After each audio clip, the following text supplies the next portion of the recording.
अस्सलाम वालेकुम, मैं असदुल्ला खान हूँ। दो तीन चीज़ें आपके साथ शेयर करनी है इस वीडियो में। एक तो ख़बर ये शेयर करनी है कि नवाज शरीफ साहब ने काबीना की एक लिस्ट बनाई है। आपको याद होगा कि 2018 के इंतखाबात से पहले भी शहबाज शरीफ साहब ने काबीना की एक लिस्ट बना के जमा कराई थी, जिसके बारे में उन्होंने कहा था कि जी मुझसे लिस्ट मांगी गई, मैंने काबीना की लिस्ट उनको फराहम की है और बाद में हुकूमत इमरान खान की बन गई। ये बात उन्होंने सोहेल वड़ाई साहब को बताई थी। सोहेल वड़ाई साहब ने फिर कॉलम लिखा था और बताया था कि शहबाज शरीफ कहते हैं कि मैंने तो काबीना की लिस्ट भी बना के जमा करा दी थी। तो इसी तरह की एक लिस्ट जो है वो नवाज शरीफ साहब से भी मांगी गई है और इसमें दिलचस्प पहलू यह है कि उनका सबसे तगड़ा खिलाड़ी जो है उसको आउट कर दिया गया है। और इसके अलावा भी एक इसी हवाले से एक बड़ी खबर है, ये मैं आपके साथ ज़रा बाद में शेयर करता हूँ। पहले मैं आपको बता दूँ कि दो तीन चीज़ें ज़रा पाकिस्तान तहरीक इंसाफ के हवाले से, इमरान खान के हवाले से शेयर कर लें। इमरान खान ने कल जो सहाफ़ियों से जेल में मुलाकात हुई है, सहाफ़ियों की हेयरिंग के दौरान, उसमें उन्होंने दो तीन बड़ी इंपॉर्टेंट चीज़ें कही हैं। एक तो उन्होंने नवाज शरीफ के हवाले से कहा है, यानी एक तो लगता है कि इमरान खान बहुत कॉन्फिडेंट हैं, बहुत उनको यकीन है कि 8 फरवरी का फैसला उनके हक में ऐसे आने जा रहा है कि सबके होश उड़ा देगा। इमरान खान को लगता है कि 8 फरवरी को एक अलग ही समा होगा, बल्कि उन्होंने ये लफ्ज़ भी इस्तेमाल किया, उन्होंने कहा 8 फरवरी को जो समा होगा वो मंजर ही कुछ और होगा। और उन्होंने कहा कि नवाज शरीफ को ECL पे डाल दें ताकि ये बाहर ना जा सके, क्योंकि उनको लगता है, वो ये कहते हैं कि नवाज शरीफ हारेंगे 8 फरवरी को तो हार के फिर ये मुल्क से बाहर चला जाएगा, इसको ECL में डाल दो। फिर वो कहते हैं कि कौम ने फैसला करना है कि गुलाम बनना है या आज़ाद बनना है। 3-4 मुख्तलिफ मौज़ूआत पर उन्होंने जल्दी जल्दी बात की। एक तो उन्होंने जब एंटर हुए तो सहाफ़ियों को देख के कहा कि आप लोगों ने जाना नहीं है, मैं आपके लिए 2 और कुरान की आयात जो है वो मुनाफिकों के हवाले से लेकर आए और आपके साथ शेयर करूँगा। तो उन्होंने कहा एक तो कि जो मुआशरे में अमर बिल मारूफ व नहीं अनिल मुनकर पर नहीं चलते वो तबाह हो जाते हैं। कुरान में ये भी है कि मुनाफिक बदी के साथ खड़े होते हैं और अच्छाई के खिलाफ जाते हैं। इंसाफ के बगैर मुआशरा तरक्की नहीं कर सकता। फिर उन्होंने कहा कि लोगों को उठा उठाकर सॉफ्टवेयर अपडेट किया जाता है। ये सॉफ्टवेयर अपडेट करने के स्पेशलिस्ट बन चुके हैं। वीगो डाला उठाकर ले जाता है, इसके बाद पता चलता है कि बंदे का सॉफ्टवेयर अपडेट हो गया है। ये मैं रोज़नामा 92 से खबर पढ़ रहा हूँ, जो कि आज छपी भी है। तो उसमें वो कह रहे हैं कि लोगों को उठा उठाकर सॉफ्टवेयर अपडेट किया जाता है। ये सॉफ्टवेयर अपडेट के स्पेशलिस्ट बन चुके हैं। वीगो डाला उठाकर ले जाता है, उसके बाद पता चलता है कि बंदे का सॉफ्टवेयर अपडेट हो गया है। उन्होंने PTI की तमाम क़यादत को उड़ा दिया, इंतखाबी निशान तक ले लिया गया, उम्मीदवारों को गंदे गंदे निशानात दिए गए हैं, लोगों को उठा उठाकर 9 मई में डाला जा रहा है, यानी उठाते हैं और कहते हैं कि ये भी 9 मई में शामिल है। मरियम के फ्लैट्स का क्यों नहीं पूछा जाता? नवाज शरीफ, मरियम नवाज और जरदारी ने तोशाखाना से गाड़ियां ली, उनसे क्यों नहीं पूछा जाता? फिर उन्होंने कहा कि सुप्रीम कोर्ट को इंसानी हुकूक की खिलाफ वर्जियों को देखना है। हमारे उम्मीदवार इंतखाबी मुहिम के लिए निकलते हैं तो उन पर FIR कट जाती है, उनकी तमाम तवज्जो PTI को ख़त्म करने पर लगी हुई है। फिर उन्होंने कहा कि अफगानिस्तान के साथ ताल्लुकात ख़राब कर लिए गए हैं, खारजा पॉलिसी पर किसी की तवज्जो नहीं है।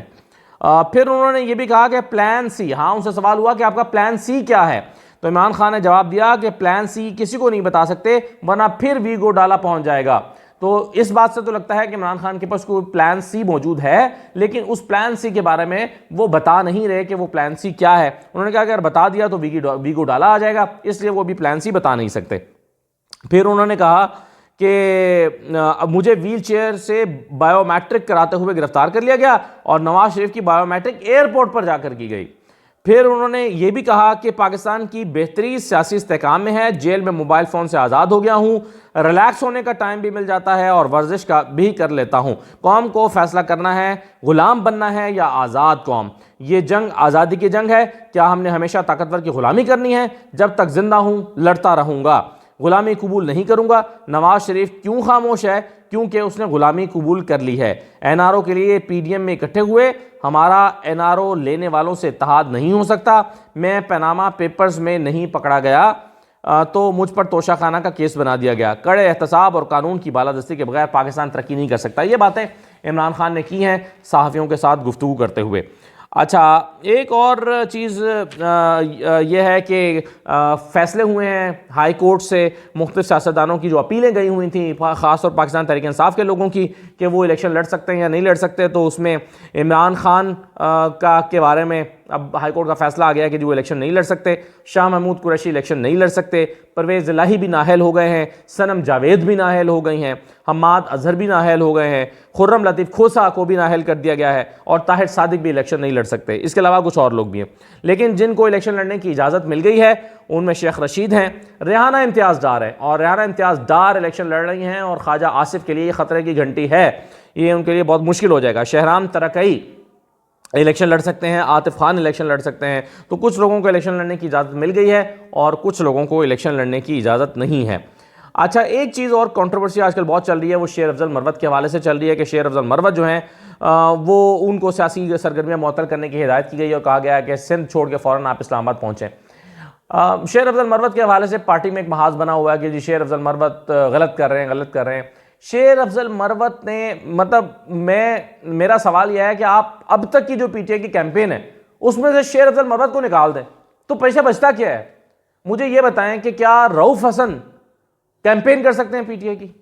क्या हामिद खान कैंपेन कर सकते हैं? हामिद खान बहुत बड़ा दिमाग होंगे, बहुत बड़े वकील होंगे, पीटीआई के बड़े लॉयलिस्ट होंगे, लेकिन क्या कैंपेन कर सकते हैं ऐसे जैसे शेर अफजल मरवत कर रहे हैं?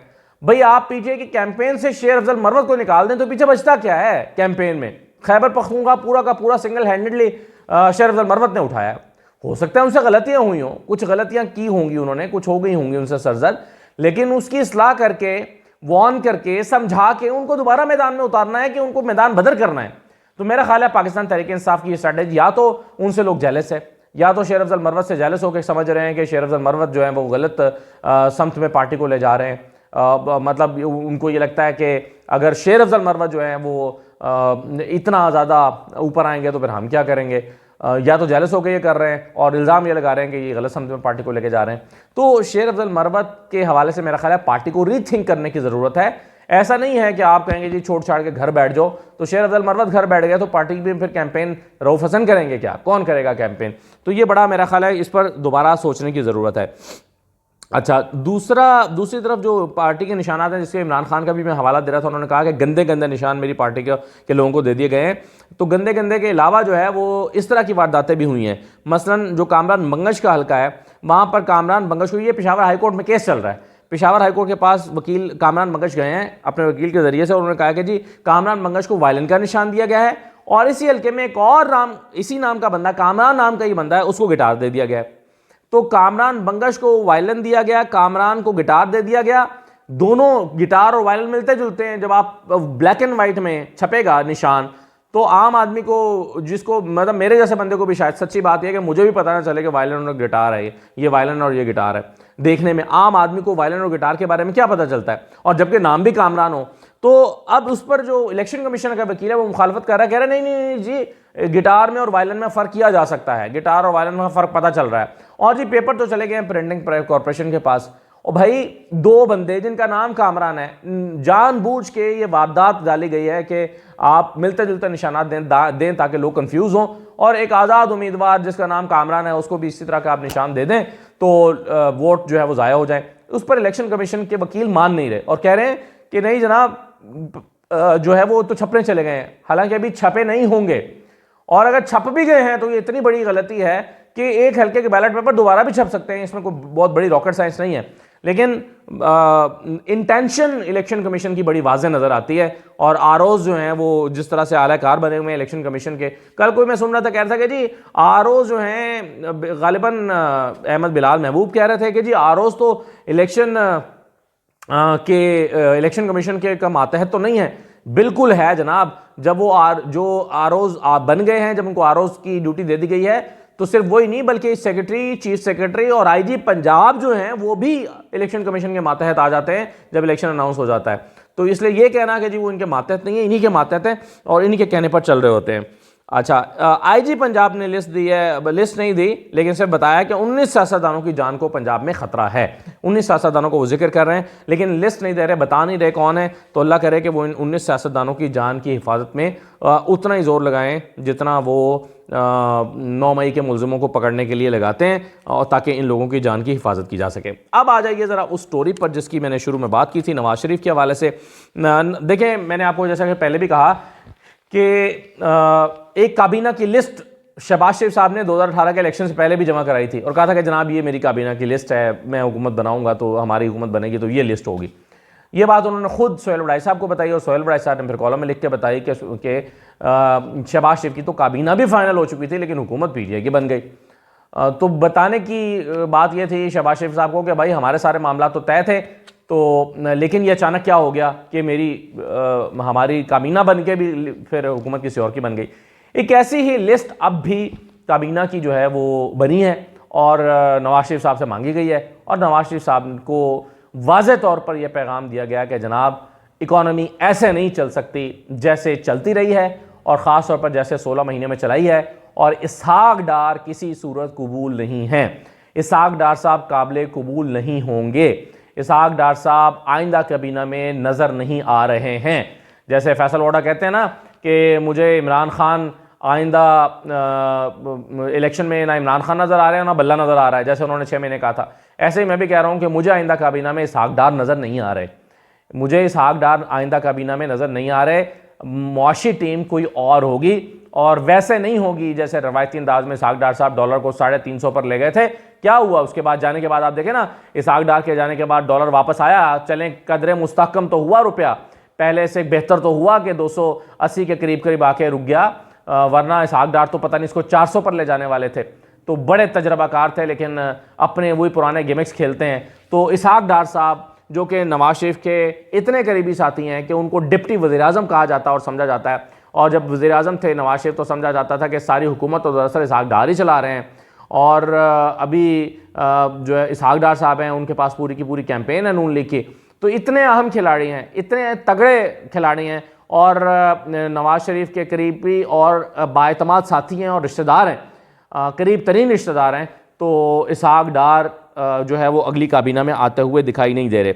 सिर्फ यही नहीं है बल्कि नवाज शरीफ साहब को बता दिया गया है कि उनकी काबीना में 10 ऐसे अफराद शामिल होंगे जो अहम तरीन वजारतों में होंगे, जिनका नून लीग से ताल्लुक़ नहीं होगा, और वो टेक्नोक्रेट्स होंगे और अपने एक्सपर्टीज़ की बुनियाद पर काबीना के अंदर आएंगे। नवाज शरीफ के लिए फ़ैसला कबूल करना और इसको हज़म कर लेना आसान नहीं है, लेकिन उनके पास कोई चारा भी नहीं है। जिस तरह की हुकूमत नवाज शरीफ की बनेगी, जितनी कमज़ोर हुकूमत उनकी बनेगी, 70-80 MNAs के साथ वो हुकूमत बनाएंगे या 80-90 MNAs के साथ बनाएंगे, उसमें फिर ज़ाहिर है उनको बहुत सारे कॉम्प्रोमाइज़ करने पड़ेंगे। वो कॉम्प्रोमाइज़ वो काबीना बनाते हुए भी करेंगे, वो कॉम्प्रोमाइज़ जैसे उन्होंने अब किए हैं, जैसे उन्होंने अभी इस्तेकाम पाकिस्तान पार्टी के साथ बहुत ही बेदिली के साथ एक डील की है या सीट एडजस्टमेंट की है, ये उन्होंने खुशी से नहीं की, ये उन्होंने बेदिली के साथ किया है। वरना लाहौर में आप सोचें ना, ओन चौधरी के मुकाबले में नून लीग अपना बंदा ही खड़ा ना करे, अलीम खान के मुकाबले में अपना बंदा ही ना खड़ा करे, टेक्सला में आप सरवर के मुकाबले में बंदा ही खड़ा ना करें। तो ये बहुत मजबूरी के आलम में किया है, बहुत ही मजबूरी के आलम में किया है इन्होंने नवाज शरीफ ने, और ऐसी ही मजबूरियां इनके आगे भी आड़े आएंगी और ऐसी एक मजबूरी के तहत इनको एक काबीना बनाना पड़ेगी जिसमें 10 के करीब, यानी मुझे 10 के करीब काबीना मेंबर्स जो हैं वो नवाज शरीफ की कैबिनेट में नज़र आ रहे हैं जिनका ताल्लुक नून लीग से नहीं होगा और वो टेक्नोक्रेट्स होंगे। मुझे ऐसे 10 के करीब लोग नज़र आ रहे हैं काबीना में। तो ये सूरत हाल बनती है। और इकॉनमी के हवाले से तो बहुत सारी चीज़ें जो हैं वो ज़्यादातर चीज़ें SIFC के तहत चलेंगी, और चूंकि SIFC के तहत चल रही होंगी और आप जानते हैं कि SIFC में हुकूमत का कितना किरदार होगा या इकनॉमिक टीम का कितना किरदार होगा, तो बहुत कम इख्तियारात जो हैं वो नवाज शरीफ के पास रह जाएंगे अगली हुकूमत में। तो ये जनाब सूरत हाल है।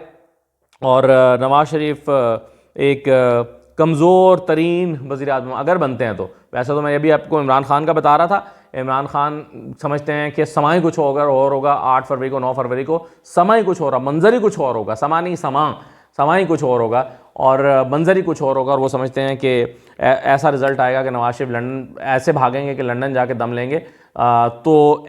लेकिन अगर नवाज शरीफ साहब की हुकूमत बनती भी है तो वो इस नौयत की हुकूमत बनेगी और काबीना बनेगी जो मैंने आपके सामने रखी है। और जाते जाते ये एक मैसेज सुन लीजिए, अगले 2 दिन तक मैं आपको ये सुनवाऊंगा मैसेज, उसके बाद तो फिर ज़ाहिर है ये कंक्लूड ही हो जाएगा। तो ये एक मैसेज जो है वो सुन लीजिए। अस्सलाम वालेकुम जी, मैं असदुल्ला खान हूँ और ट्रैवल बार के साथ मैं 4 मुल्कों के ट्रिप पे जा रहा हूँ। इसकी अनाउंसमेंट मैं पहले भी कर चुका हूँ और अब आपसे मुखातिब होने की वजह यह है कि अब आखिरी 5 दिन है रजिस्ट्रेशन के लिए, और मुझे मियाँ कासिम साहब ने बताया जो ट्रैवल बार को हेड कर रहे हैं, वो मुझे बता रहे थे कि 5 ही सीटों की गुंजाइश बची है इस ट्रिप के लिए। तो मैं बस ये पैगाम आपको देना चाह रहा था कि जो लोग थाईलैंड, श्रीलंका, मलेशिया और सिंगापुर जाना चाह रहे हैं ट्रैवल बार के साथ और मेरे साथ ट्रैवल करना चाह रहे हैं, मैं इस ट्रिप पे जा रहा हूँ उनके साथ, अपनी फैमिली के साथ। तो अगर आप भी उसमें ट्रैवल करना चाह रहे हैं तो ये बस 5 दिन बचे हैं, 20 तारीख है इसकी आखिरी। आप अपनी रजिस्ट्रेशन करवा लें और मेरा ख्याल है कि ये बहुत ही ज़बरदस्त, बड़ा एक्साइटिंग किस्म का टूर रहेगा। 4 मुल्कों का टूर है और अपने लिए, जैसे कि मैं पहले भी कहता हूँ, कि वक्त ज़रूर निकालना चाहिए, ख़ास तौर पर एक बहुत ही हैक्टिक किस्म की, अगर जब आपकी रूटीन बन चुकी हो। और आजकल जिस तरह से हर कोई इलेक्शन के जो है वो मसाइल में उलझा हुआ है, तो इलेक्शन हो चुके होंगे तो उसके बाद ज़रा निकल के थोड़े दिन के लिए 10-11 दिन मेरा ख्याल है कि थोड़ा सा रिलैक्स करना बहुत इंपॉर्टेंट है। तो चलिए 11 दिन के टूर पर चलते हैं। तो जो लोग अपनी रजिस्ट्रेशन करवाने का इरादा रखते हैं, बस वो आखिरी 5 दिन हैं उनके पास, वो करवा लें। और मेरा ख्याल है कि सीट्स भी कुछ शायद 5-6 ही रह गई हैं, फिर वो जो एक ग्रुप है वो एक मुकम्मल हो जाएगा।